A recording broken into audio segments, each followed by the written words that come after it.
عزت اور جان کو نقصان پہنچاتا ہے تو وہ اللہ اور رسول کی نظر میں حرام کام کا مجرم ہوتا ہے۔ نمبر 2، اگر کوئی شخص کسی کو بھی اپنے سے کمتر گھٹیا سمجھتا ہے تو اس کے برا ہونے میں کچھ شک نہیں۔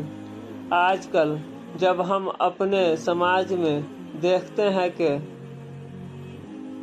تو بہت سے ایسے لوگ مل جاتے ہیں جو صرف ذات برادری کے نام پر ایک دوسرے سے بھید بھاؤ اور نفرت کرتے ہیں۔ ان مسلمانوں کو اس حدیث سے سبق لینا چاہیے۔ السلام علیکم، فی امان اللہ۔ ویڈیو اچھا لگے تو لائک اور شیئر کریں اور سبسکرائب کریں۔